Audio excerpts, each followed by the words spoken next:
నమస్కారం ADB news కు స్వాగతం. ముందుగా హెడ్లైన్స్. జిల్లా జైలులో బాల్క సుమన్తో ములాఖత్ అయిన బీఆర్ఎస్ వర్కింగ్ ప్రెసిడెంట్ కేటీఆర్. అధికార దాహంతో ప్రజాస్వామ్యాన్ని కూని చేసేందుకు ప్రయత్నాలు చేస్తున్నారని ఆక్షేపణ. కాంగ్రెస్ ప్రభుత్వ విధానాలపై తీవ్ర స్థాయిలో ధ్వజం. కేటీఆర్ కు స్వాగతం పలికేందుకు భారీగా తరలివచ్చిన గులాబీ శ్రేణులు.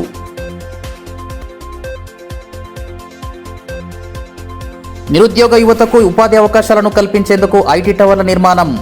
ఐటీ టవర్ను పరిశీలించిన మాజీ ఐటీ మంత్రి కేటీఆర్. సీసీఐ ఫ్యాక్టరీ పునఃప్రారంభంలో ప్రభుత్వాలు విఫలమవుతున్నాయని మండిపాటు.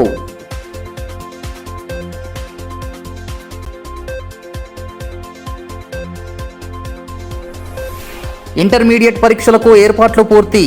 విద్యార్థులకు ఇబ్బంది కలగకుండా చర్యలు తీసుకుంటున్న అధికారులు. జిల్లాలోని 31 కేంద్రాల్లో జరగనున్న ఇంటర్ పరీక్షలు.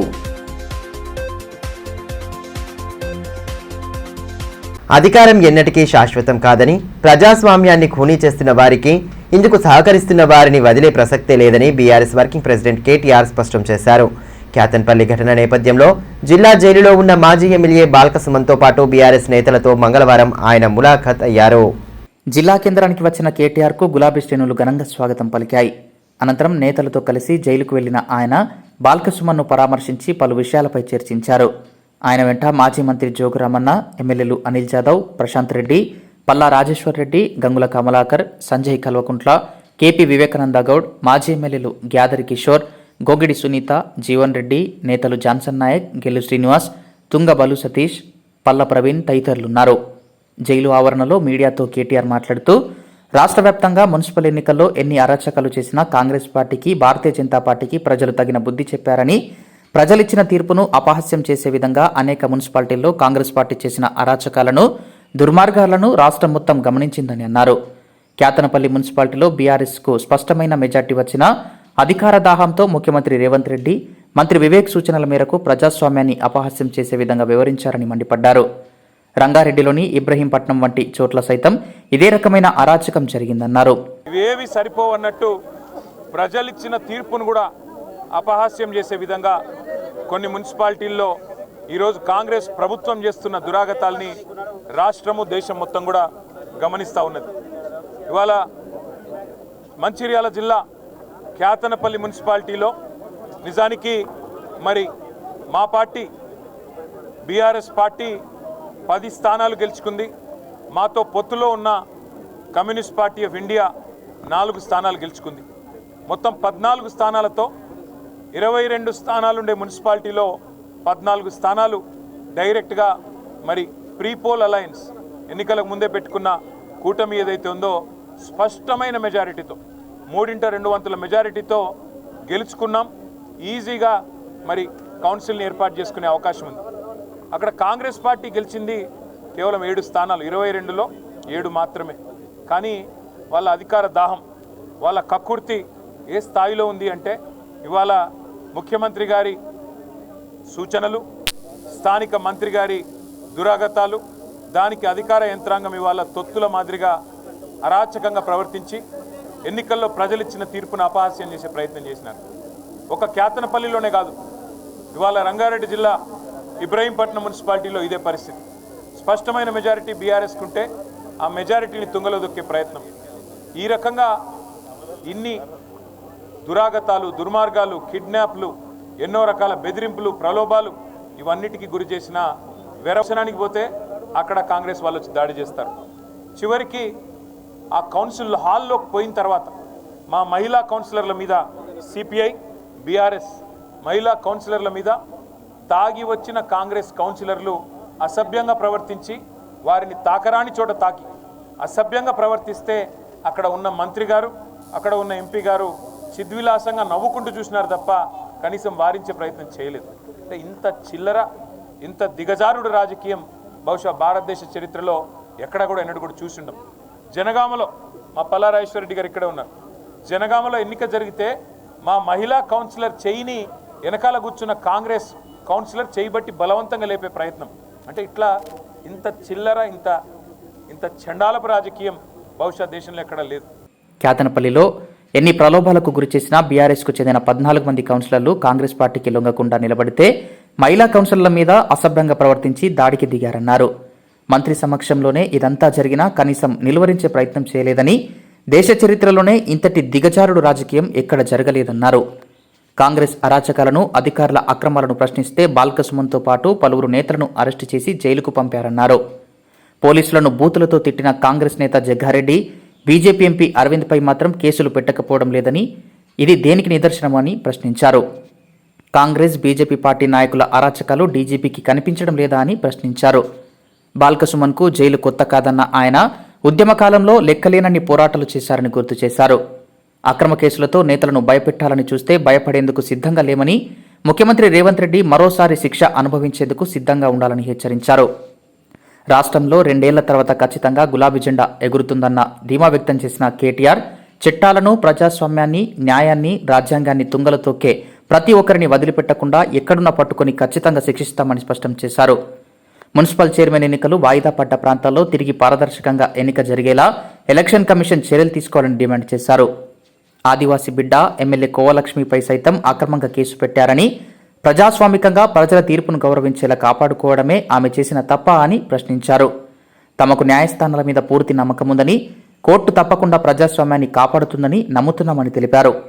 ఇంకా ఘోరం ఏంటంటే ఇవాళ మా బాల్కసుమన్ గారిని ఇక్కడ తీసుకొచ్చి ఆయనను మా జిల్లా పరిషత్ మాజీ ఉపాధ్యక్షుడు మూల రాజిరెడ్డి గారిని ఇంకా ఒక 6గురిని వాళ్ళ జైల్లో పెట్టారు. పెట్టి వారి మీద కేసు ఏంది, పోలీసులను ఏదో అన్నారని, పోలీసుల మీద ఏదో అక్కడ వారి డ్యూటీకి ఆటంకం కలిగించారని కేసు పెట్టారు. నేను అడుగుతా ఉన్న మీడియా మిత్రులను కూడా ఆలోచించమని కోరుతా ఉన్నా, ప్రజల్ని కూడా ఆలోచించమని కోరుతా ఉన్నా. మాజీ ఎమ్మెల్యే జగ్గారెడ్డి నోటికొచ్చినట్టు పోలీసులను బూతులు తిట్టింది మీకు కనబడతలేదా? బూతులు తిట్టడమే కాదు, బట్టలు కూడా తీసి కొడతా అన్నాడు. మరి కేసు ఉండదా? కనీసం పోలీసు వాళ్ళని నడి బజార్లో కాంగ్రెస్ నాయకుడు అయినంత మాత్రాన గుడ్డలు కూడా తీసి కొడతా అంటే కేసు పెట్టరు. బూతులు మాట్లాడితే కేసు పెట్టరు. ఇష్టం వచ్చిన బూతులు, నోటికొచ్చిన బూతులు తిడితే కేసు ఉండదు. కనీసం కేసు పెట్టే దమ్ము ఈ రాష్ట్రంలోని పోలీస్ యంత్రాంగానికి లేదు. BJP MP, Nizamabad MP Arvind police వాళ్ళని యూజ్లెస్ ఫెలోస్ అని తిడితే కేసులు ఉండవు. కానీ ఇవాళ స్పష్టమైన అధికారం, స్పష్టమైన మెజారిటీ క్యాతన్పల్లి మున్సిపాలిటీలో మా పార్టీకి, మా పొత్తులో ఉన్న సిపిఐ పార్టీకి ప్రజలు ఇస్తే ఆ మెజారిటీని అపహాస్యం చేసే విధంగా స్థానిక మంత్రి గారు, అధికార యంత్రాంగం కుమ్మక్కైతే, ఎన్నికల కమిషన్ చేయాల్సిన పని ఎన్నికల కమిషన్ చేయకపోతే, చివరికి మా కార్యకర్తల ప్రజాస్వామ్యాన్ని కాపాడే ప్రయత్నం చేస్తే ఉల్టా కేసులు మా మీదే పెట్టి ఇవాళ మా నాయకులను జైల్లో పెట్టారు. ఇది రాష్ట్రం మొత్తం గమనిస్తూ ఉన్నది. అంటే ఎంత లేఖి రాజకీయం, ఎంత దిగజారుడు రాజకీయం రేవంత్ రెడ్డి చేస్తూ ఉన్నాడో దీన్ని బట్టి చెప్పొచ్చు. ఇది మాత్రమే కాదు, 3 కోట్ల ఆఫర్లు ఇచ్చారు మా కౌన్సిలర్లకి. కానీ నిజాయితీ గల బిడ్డలు కాబట్టి ఒక్కొక్క కౌన్సిలర్కు 3 కోట్ల ఆఫర్ ఇచ్చినా, బ్లాంక్ చెక్కులు ఇచ్చినా, మంత్రి గారు ప్రలోభ పెట్టే ప్రయత్నం చేసినా మా వాళ్ళు లొంగిపోలేదు.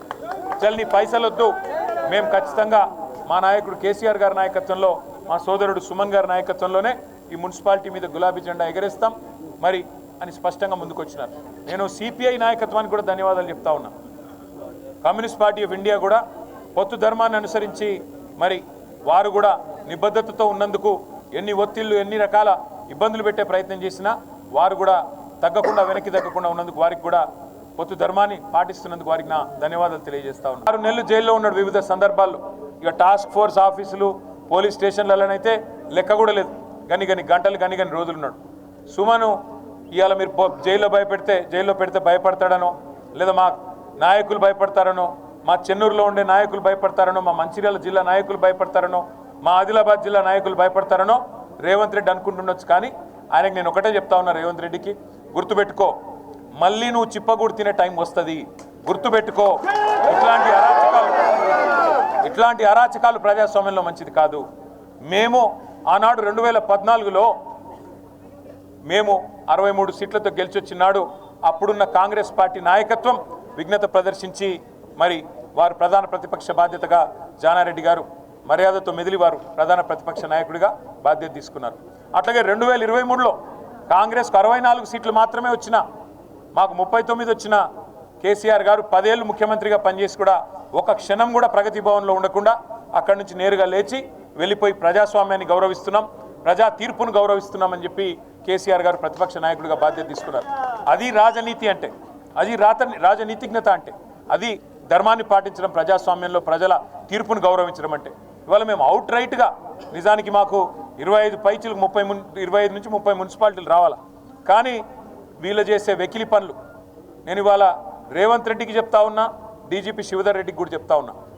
డీజీపీ గారు మీరేదో మొన్న పెద్ద పెద్ద సినిమా డైలాగులు కొట్టినారు, మాకు రెడ్ బుక్ ఉండదు, పింక్ బుక్ ఉండదు, ఖాకీ బుక్ ఉంటుందని చెప్పినావు. ఇదేనా నీ ఖాకీ బుక్? మీ పోలీసు వాళ్ళ బట్టలు కూడా తీసుకొడతా అని చెప్పి ఒక కాంగ్రెస్ నాయకుడు అంటే కేసు ఉండదు. మిమ్మల్ని యూజ్లెస్ ఫెలోస్ అని ఒక బీజేపీ ఎంపీ అంటే కనీసం కేసు పెట్టే ధైర్యం లేదు. జిల్లాలో ఇంటర్మీడియట్ పరీక్షల నిర్వహణకు అధికార యంత్రాంగం ఏర్పాట్లు పూర్తి చేసింది. ఈ నెల 25 నుంచి మార్చి 18 వరకు పరీక్షలు కొనసాగనున్న నేపథ్యంలో జిల్లా వ్యాప్తంగా 31 కేంద్రాలను ఏర్పాటు చేశారు. విద్యార్థులకు ఎటువంటి ఇబ్బంది తలెత్తకుండా అవసరమైన ఏర్పాట్లు చేస్తున్నారు. వేసవిని దృష్టిలో ఉంచుకొని తాగునీరు, వసతి కల్పించడంతో పాటు ఇతరత్ర చర్యలు తీసుకుంటున్నారు. పరీక్షల నిర్వహణపై జిల్లా కలెక్టర్ రాజర్షిష ఇటీవల అధికారులతో సమావేశమై స్పష్టమైన సూచనలు చేశారు. పకడ్బందీగా పరీక్షలను పూర్తి చేయాలని ఆదేశించడంతో అందుకు అనుగుణంగానే ఏర్పాట్లు కొనసాగుతున్నాయి. జిల్లాలో మొత్తం 17,564 మంది విద్యార్థులు పరీక్షలు రాయనుండగా ఇందులో ఇంటర్ ఫస్ట్ ఇయర్ 8,635 మంది విద్యార్థులు, సెకండ్ ఇయర్ 8,929 మంది విద్యార్థులున్నారు. పరీక్ష నిర్వహణ కోసం 31 మంది చీఫ్ సూపరింటెండెంట్లు, 31 మంది డిపార్ట్మెంట్ అధికారులు, 9 మంది అసిస్టెంట్ చీఫ్ సూపరింటెండెంట్లు విధులు నిర్వర్తించనున్నారు. పరీక్షా కేంద్రాల వద్ద పోలీసు యంత్రాంగం పటిష్ట బందోబస్తు చర్యలు చేపట్టింది. కేంద్రాల వద్ద 163 BNSను అమలు చేసి సీసీ కెమెరాల ద్వారా పటిష్ట నిఘా కొనసాగించనున్నారు. విద్యార్థులకు ఏవైనా సందేహాలుంటే హెల్ప్లైన్ డెస్క్ నంబరు 08732297115ను సంప్రదించేలా ఏర్పాటు చేశారు. ఉదయం 9 గంటల నుండి మధ్యాహ్నం 12 గంటల వరకు పరీక్ష జరగనుండగా గతేడాది మాదిరిగానే ఈ ఏడు సైతం నిమిషం నిబంధన అమల్లో లేదు. పరీక్షా కేంద్రాల్లోకి ఎలక్ట్రానిక్ వస్తువులు, డిజిటల్ గడియారాలు, మొబైల్ ఫోన్లు, క్యాలిక్యులేటర్లకు అనుమతి లేదని ఇప్పటికే అధికారులు విద్యార్థులకు సూచనలు చేశారు.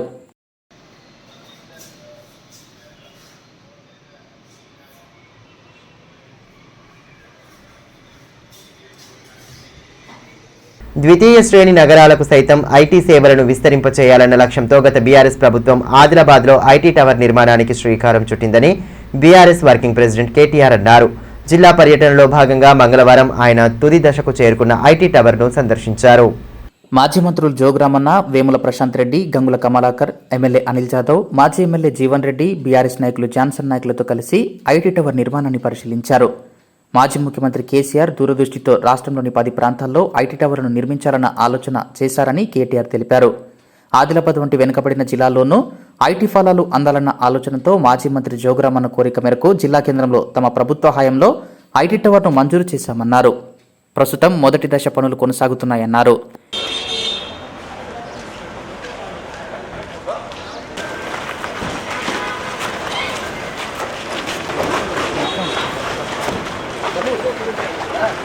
ఏడు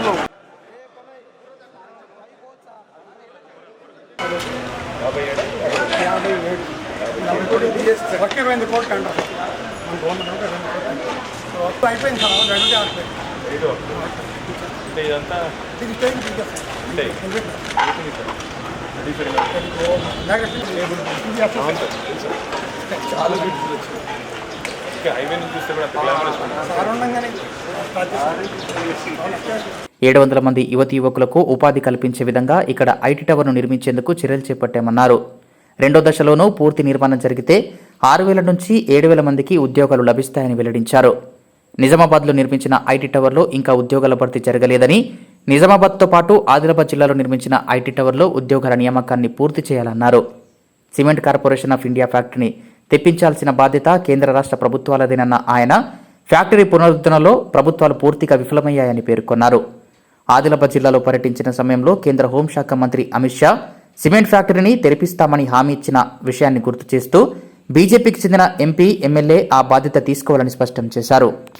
ఇన్ఫర్మేషన్ టెక్నాలజీ రంగంలో అద్భుతమైన ప్రగతిని సాధించడం జరిగింది.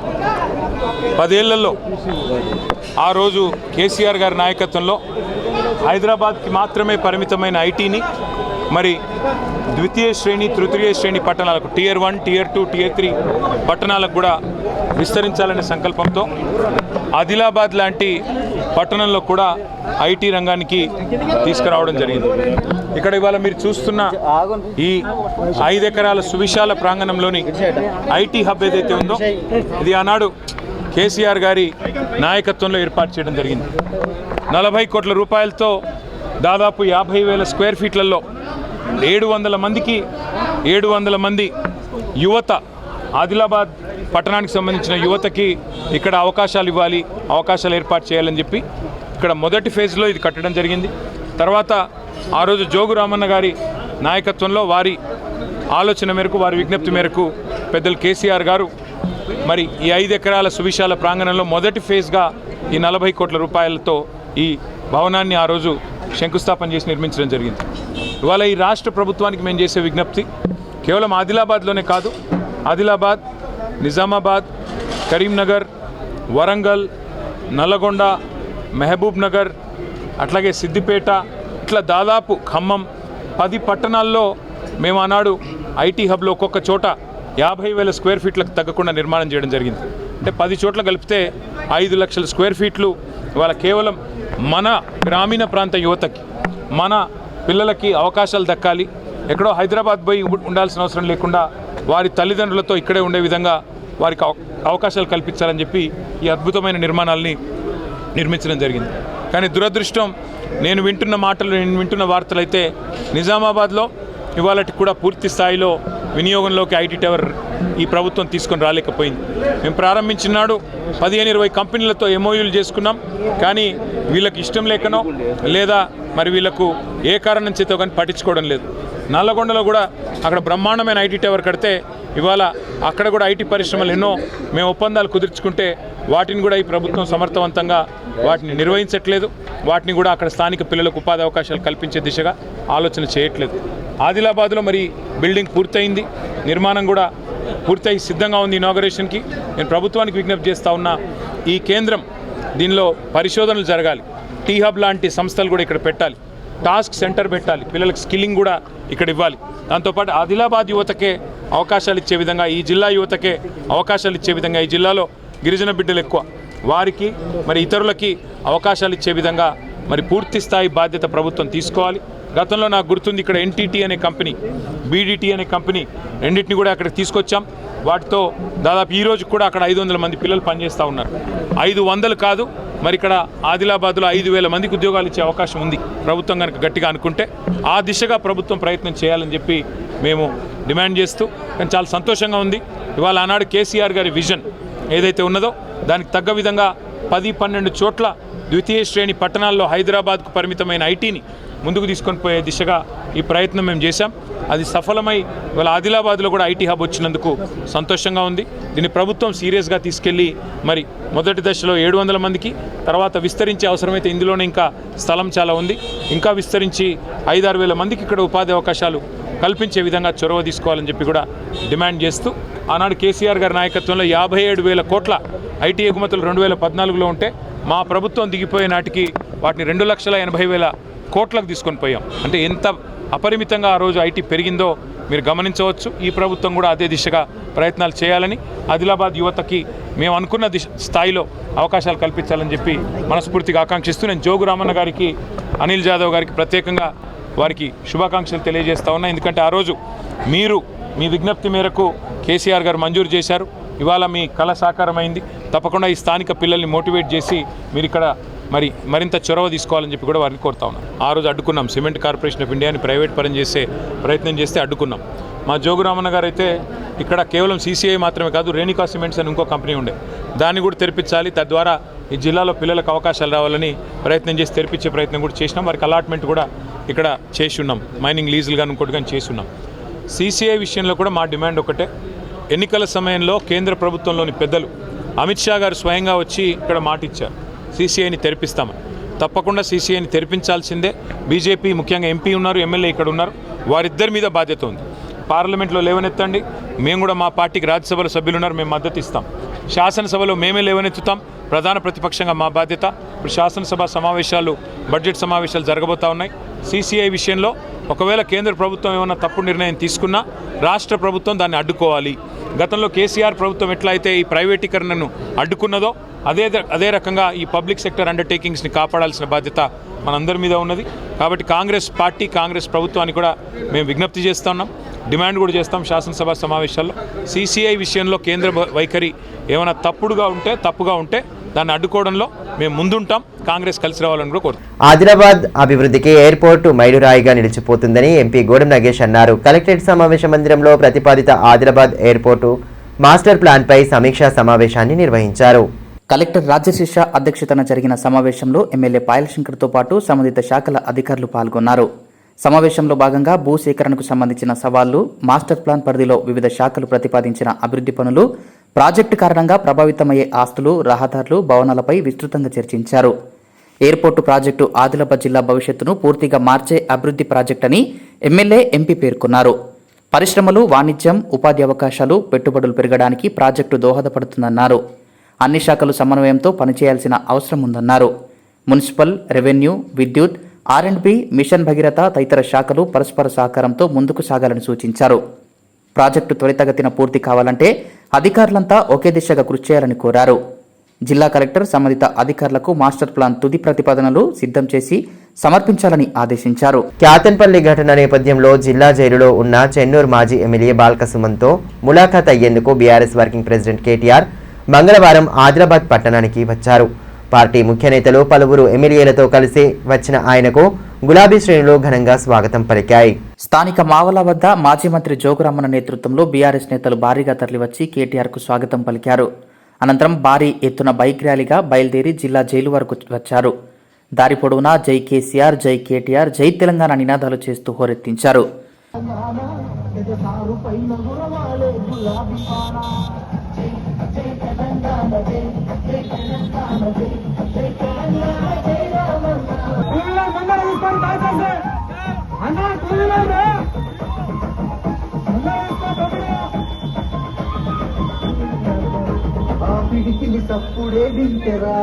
జిల్లా జైలు వద్ద ఎటువంటి అవాంఛనీయ ఘటనలు చోటు చేసుకోకుండా పోలీసులు పటిష్ట బందోబస్తు ఏర్పాటు చేశారు.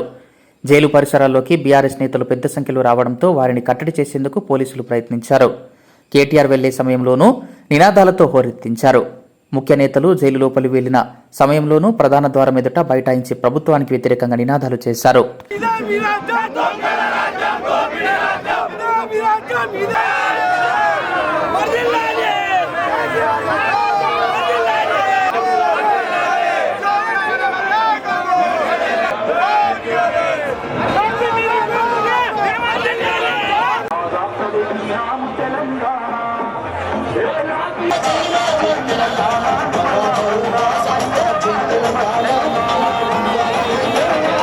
పట్టణంలోని రిమ్స్ ఆడిటోరియంలో మంగళవారం ప్రకృతి వైజ్ఞానిక యాత్ర సమావేశాన్ని నిర్వహించారు. జిల్లా కేంద్రానికి యాత్ర చేరుకున్న నేపథ్యంలో ప్రకృతి ప్రాధాన్యతపై వక్తలు పలు వివరాలను వెల్లడించారు. ప్రజాకవి జయరాజు వివిధ అంశాలపై ప్రసంగించారు. ప్రకృతి ఇచ్చిన వరాలు ఇవి మనకు. కొన్ని వేల సంవత్సరాల మానవ జాతి పరిణామ క్రమంలో వచ్చిన శరీరం ఇది ఒక్కరోజు వచ్చింది కాదు.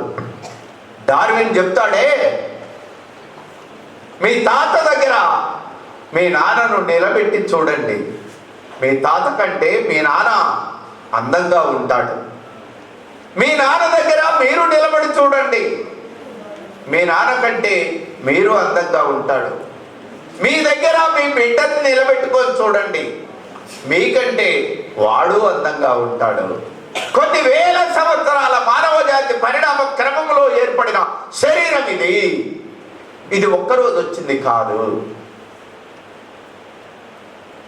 నేచర్ ఏం పని చేసినా, ప్రకృతి ఏం పని చేసినా చాలా బ్యూటిఫుల్ గా చేస్తుంది. బేలా మండలంలోని సాంగిడి గ్రామంలో శ్రీ సంత్ తుకుడోజీ మహారాజ్ 56వ పుణ్యతిథి, డాక్టర్ మోతీజీ మహారాజ్ 27వ పుణ్యతిథి కార్యక్రమాలను ఘనంగా జరిపారు. వేడుకల ముగింపు సందర్భంగా మంగళవారం గ్రామంలో చేపట్టిన పల్లకి శోభాయాత్ర కన్నుల పండువగా సాగింది. బేలా మండలంలోని సాంగిడి గ్రామంలో శ్రీ సంత్ తుకుడోజీ మహారాజ్ 56వ పుణ్యతిథి, డాక్టర్ మోతీజీ మహారాజ్ 27వ పుణ్యతిథి కార్యక్రమాలను భక్తి శ్రద్ధలతో నిర్వహిస్తున్నారు.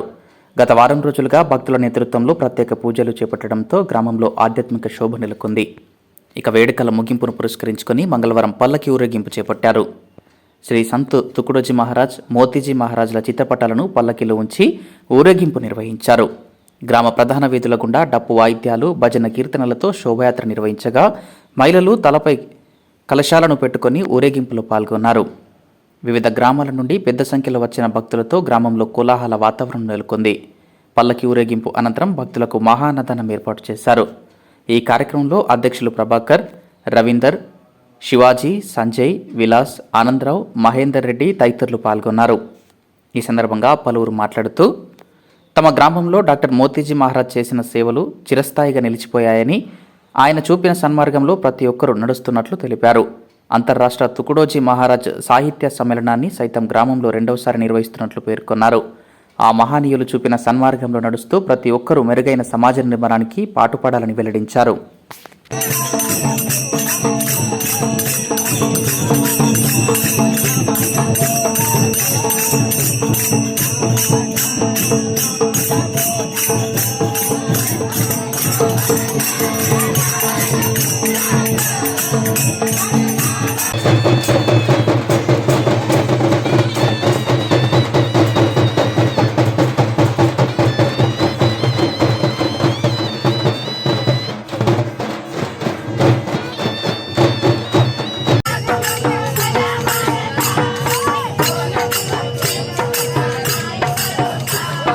జిల్లా కేంద్రంలోని ఐటీఐ కళాశాలలో మంగళవారం నిర్వహించిన జాబ్ మేళాకు విశేష స్పందన లభించింది. ఉద్యోగార్థులు తమ ధృవపత్రాలను తీసుకుని రాగా వారికి కంపెనీ ప్రతినిధులు ఇంటర్వ్యూలు నిర్వహించి ఎంపిక చేశారు.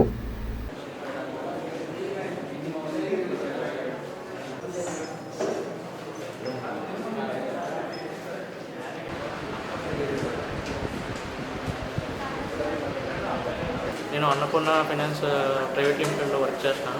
It is one of the top most company అన్నమాట, టాప్ 5లో ఉంటుంది. సో ఎంఎఫ్ఐ కంపెనీ అన్నమాట, అంటే micro finance company. So NBFC కూడా మీకు తెలిసే ఉంటుంది, non banking finance sector. So దాంట్లో మాది top most 5, one of the top 5లో ఉందన్నమాట. యాక్చువల్గా నేను ఇక్కడ శుభాన్ సార్తో మాట్లాడడం జరిగింది. సార్ ఇలాగ మాకు వేకెన్సీస్ ఉన్నాయని చెప్పి మాట్లాడిన తర్వాత సార్ ఇలాగ ఓకే మీ డీటెయిల్స్ పంపించండి అని చెప్పారు. సో ఇవాళ ఇలాగ వచ్చి ఉన్నాను శుభాన్ సార్ వల్ల. మళ్ళీ ఆ ప్రిన్సిపల్కి కూడా థ్యాంక్ యూ. ఈ గవర్నమెంట్ ఐటీఐ కాలేజ్లో జరుగుతుంది ఆదిలాబాద్ డిస్ట్రిక్ట్. సో ప్రిన్సిపల్కి కూడా థ్యాంక్స్ చెప్తున్నాను ఈ సందర్భంగా. ఇలా అలాట్ చేసినందుకు, నాకు టైం మళ్ళీ వాల్యుబుల్ అలాట్మెంట్ ఇచ్చినందుకు కూడా.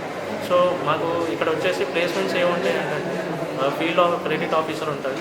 జిల్లాలోని పలు మండలాల్లో సోమవారం కురిసిన అకాల వర్షాలతో రైతులకు ఇబ్బంది తప్పలేదు. ఈదురుగాలులతో కురిసిన వర్షాలకు పలు చోట్ల పంట నష్టం కావడంతో అన్నదాతలు తీవ్ర ఆందోళన వ్యక్తం చేస్తున్నారు. పలు ప్రాంతాల్లో భారీ వృక్షాలు నేలకొరిగి రాకపోకలకు అంతరాయం ఏర్పడింది. ఈ నేపథ్యంలో తలమడుగు మండల కేంద్రానికి చెందిన యువ రైతు వేణు సుంకిడి గ్రామ శివార్లో 5 ఎకరాలు కౌలుకు తీసుకుని మొక్కజొన్న పంట సాగు చేయగా సోమవారం సాయంత్రం కురిసిన అకాల వర్షం, గాలి బీభత్సానికి పంట పూర్తిగా నేలకొరిగింది. పత్తి పంట భారీ వర్షాలతో పూర్తిగా నష్టపోగా మొక్కజొన్నపై ఎంతో గంపెడాశలు పెట్టుకున్న సదరు రైతు ఆశలు ఆవిరయ్యాయి. ఖరీఫ్లో వరద కారణంగా నీరు పూర్తిగా పొలంలోకి చేరి పత్తి పంట దెబ్బతిందని బాధిత రైతు వేణు చెప్పారు. 2 లక్షల పెట్టుబడితో సాగు చేసిన మొక్కజొన్న పంటను చేతికొచ్చిందనుకుంటే అకాల వర్షం పంటను నాశనం చేసిందని వాపోయారు. వ్యవసాయ శాఖ అధికారులు సర్వే నిర్వహించి నష్టపోయిన పంటకు పరిహారం చెల్లించాలని కోరారు.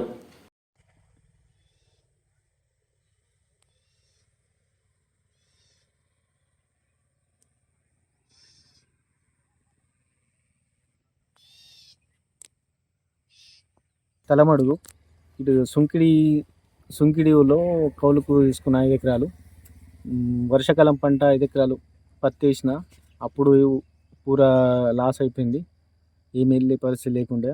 మళ్ళా ఎండాకాలం పంటకు మళ్ళీ మక్కేసిన. మక్క కూడా పూరా గాలి వానతోటి పూరా నీలమట్టం అయిపోయింది.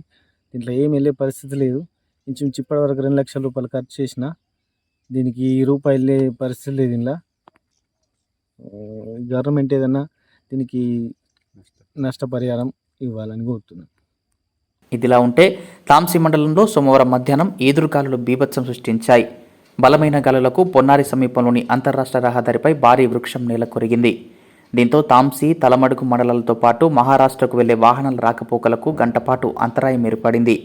పొన్నారి సర్పంచ్ భూమన్న, పంచాయతీ కార్మికులు కూలీల సహాయంతో భారీ వృక్షాలను తొలగించారు. అటు భీంపూర్ మండలంలో సోమవారం సాయంత్రం బలమైన గాలులతో కూడిన వర్షం కారణంగా పలుచోట్ల ఇళ్లపై రేకులు లేచిపోయాయి. ఇండ్లు దెబ్బతినడంతో పలువురు నిరాశ్రయులయ్యారు. 15 నిమిషాల వ్యవధిలో ఉధృతంగా ఎదురుగాలులు వీసి వర్షం కురవడంతో స్థానికులు కొంత ఆందోళనకు గురయ్యారు. రోడ్డు ప్రమాదాల నివారణతో పాటు సైబర్ నేరాలపై విస్తృత అవగాహన కల్పించడమే లక్ష్యంగా పోలీసు శాఖ అరైవ్ అలైవ్లో భాగంగా విరివిగా కార్యక్రమాలను నిర్వహిస్తున్నారు. రోడ్డు ప్రమాదాల నివారణకు తీసుకోవాల్సిన జాగ్రత్తలు, సైబర్ మోసాలకు గురికాకుండా అప్రమత్తంగా వ్యవహరించాల్సిన తీరుపై అవగాహన కల్పిస్తున్నారు. ఇందులో భాగంగానే మంగళవారం తాంసీ మండల కేంద్రంలోని జెడ్పీ ఉన్నత పాఠశాలలో విద్యార్థులు, ఆశా కార్యకర్తలు, అంగన్వాడీలకు రోడ్డు భద్రతపై అవగాహన కల్పించారు. హెల్మెట్, సీట్ బెల్ట్ వాడకం, వేగ నియంత్రణ, రోడ్డు నియమాలు వంటి అంశాలను వివరించి ప్రమాదాల నివారణకు జాగ్రత్తలు తీసుకోవాలని సూచించారు. ఈ కార్యక్రమంలో తహసీల్దార్ Lakshmi, MPDO SI Jeevan Reddy, MEO Srikanth, ఐకేపీసీసీలు రవీందర్, మహేందర్, పోలీస్ అక్క శ్యామల తదితరులు పాల్గొన్నారు. మన తల్లిదండ్రులు మనం భూమి మీద ఎంతో కష్టపడి వచ్చాము. మన తల్లిదండ్రులు మనల్ని కష్టపడి పెంచారు. ఇక్కడికి ఈ స్టేజ్కి వచ్చాము. మనం రెగ్యులర్గా చూస్తుంటాం పేపర్లో అక్కడ ఇక్కడ. మనకు దగ్గరి వాళ్ళు, మన ఫ్యామిలీ మెంబర్స్, మనకు తెలిసిన వాళ్ళు, మన స్నేహితులు, చుట్టాలు ఎవరైనా సరే రోడ్డు ప్రమాదాల్లో చనిపోవడం, లేకపోతే వైకల్యం కానివ్వండి, పర్మనెంట్ ఇన్కాపాసిటేషన్ అంటే పూర్తిగా అంగవైకల్యం, అటువంటి సందర్భాలు చూసినప్పుడు మనకు బాధ అనిపిస్తుంది. చిన్నపాటి నిర్లక్ష్యం. ఇదంతా జరగడానికి రీజన్ ఏంటిది? రోడ్ సేఫ్టీ మీద మనం అవగాహన లేకపోవడం, మనం చేసే చిన్నపాటి నిర్లక్ష్యం వల్ల మనము ఇంతటి పరిణామాలు అనేది ఎదురు చూడాల్సి వస్తుంది. సో ఏదో సాధించాలని మనకి ఇచ్చిన ఆయుష్, మనం చేయాలనుకున్న పనులు, మన యొక్క కళలు, ఆ వ్యక్తి యొక్క కళలు, ఆ కుటుంబం యొక్క కళలు, సంతోషాలు, ఆ కుటుంబంతో ముడిపడి ఉన్న ఎందరో మంది బంధాలు, బాధలన్నీ కూడా ఒక చిన్నపాటి నిర్లక్ష్యం వల్ల అదంతా పోతుంది అంటే ఎవరికైనా బాధాకరమే. సో ఇవన్నీ నివారించాలంటే మనకు కావాల్సింది ఏంటిది? అవేర్నెస్. మరోవైపు బేలా మండల కేంద్రంలోని స్థానిక రామాలయంలో ఏర్పాటు చేసిన కార్యక్రమంలో ఎస్ఐ ప్రవీణ్ కుమార్ ముఖ్య అతిథిగా హాజరయ్యారు. వివిధ గ్రామాల నుండి మహిళా సంఘాలు, విఓఏలు, అంగన్వాడీ టీచర్లు, ఆశా వర్కర్లు తదితరులు పాల్గొన్నారు. ఈ సందర్భంగా మండల ఎస్ఐ ప్రవీణ్ కుమార్ మాట్లాడుతూ రోడ్డు నిబంధనలను పాటిస్తూ ప్రమాదాలను అరికట్టాల్సిన బాధ్యత ప్రతి ఒక్కరిపై ఉందని అన్నారు. వాహనాల్లో ప్రయాణించేటప్పుడు సీటు బెల్ట్ తప్పకుండా ధరించాలని, ఇన్సూరెన్స్, డ్రైవింగ్ లైసెన్స్ ఖచ్చితంగా ఉండాలని, హెల్మెట్ తప్పకుండా వాడాలన్నారు. మద్యం సేవించడం, సెల్ ఫోన్ చూస్తూ డ్రైవింగ్ చేయడం వల్ల ప్రమాదాలకు గురవుతున్నారని పేర్కొన్నారు. రోడ్డు ప్రమాదాలు జరగకుండా ఎలా మనము జాగ్రత్తలు తీసుకోవాలి, ఒకవేళ రోడ్డు ప్రమాదం జరిగినట్టయితే మనము తొందరగా హాస్పిటల్కి తీసుకెళ్తే జరిగేటువంటి లాభాల గురించి మేము ఎక్స్ప్లెయిన్ చేయడం జరిగింది. దాదాపు 150 మంది దీంట్లో అవేర్నెస్ చేయడం జరిగింది. అలాగే కేజీబీవీ నుంచి దాదాపు 10 మంది విద్యార్థులు cell phone driving, drunk and drive, తర్వాత టూ వీలర్ మీద హెల్మెట్ పెట్టుకొని హెల్మెట్ పెట్టుకోకుండా డ్రైవ్ చేస్తే ఎటువంటి ప్రమాదాలు జరుగుతాయనేది వారు స్క్రిప్ట్ రూపంలో తెలియజేయడం. లయన్స్ క్లబ్ ఆధ్వర్యంలో ప్రభుత్వ పాఠశాలల్లో చదువుతున్న విద్యార్థులకు తమ వంతుగా తోడ్పాటు అందిస్తున్నట్లు లయన్స్ క్లబ్ అధ్యక్షులు మంద అశోక్ తెలిపారు. సోమవారం పలు పాఠశాలల్లో చదువుతున్న 10వ తరగతి విద్యార్థులకు ధృవపత్రాలు ఉంచుకునేందుకు అవసరమయ్యే ఫైల్స్ను అందించారు. కజ్జర్ల, వడ్డూర్, తేజ్పూర్ గ్రామాల్లోని ప్రభుత్వ పాఠశాలల విద్యార్థులకు ఫైల్స్ అందించి వారికి దిశానిర్దేశం చేశారు. 10 పరీక్షల్లో ప్రతిభ చాటి జిల్లాకు, తల్లిదండ్రులకు, ఉపాధ్యాయులకు గర్వకారణంగా నిలవాలని ఆకాంక్షించారు. విద్యార్థి దశ నుండే ఉన్నత లక్ష్యాలను సాధించే దిశగా ప్రణాళికతో ముందుకు సాగాలని సూచించారు. కార్యక్రమంలో ఎంజీఎఫ్ రమాకాంత్, సామాజిక కార్యకర్త బండారి దేవన్న, కరీమలి, నూరాని తదితరులు పాల్గొన్నారు. వార్తలు ముగించే ముందు హెడ్లైన్స్ మరోసారి. జిల్లా జైలులో బాల్క సుమన్తో ములాఖత్ అయిన బీఆర్ఎస్ వర్కింగ్ ప్రెసిడెంట్ కేటీఆర్. అధికార దాహంతో ప్రజాస్వామ్యాన్ని కూని చేసేందుకు ప్రయత్నాలు చేస్తున్నారని ఆక్షేపణ. కాంగ్రెస్ ప్రభుత్వ విధానాలపై తీవ్ర స్థాయిలో ధ్వజం. కేటీఆర్కు స్వాగతం పలికేందుకు భారీగా తరలివచ్చిన గులాబీ శ్రేణులు.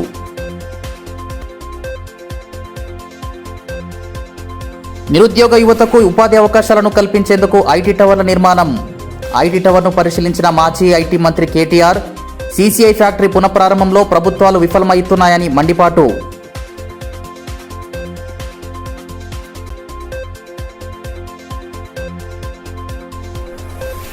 ఇంటర్మీడియట్ పరీక్షలకు ఏర్పాట్లు పూర్తి. విద్యార్థులకు ఇబ్బంది కలగకుండా చర్యలు తీసుకుంటున్న అధికారులు. జిల్లాలోని 31 కేంద్రాల్లో జరగనున్న ఇంటర్ పరీక్షలు. ఈ వార్తలు ఇంతటితో సమాప్తం. తిరిగి ప్రసారమయ్యే మరో బులెటిన్లో మళ్ళీ కలుసుకుందాం. అంతవరకు సెలవు. నమస్కారం.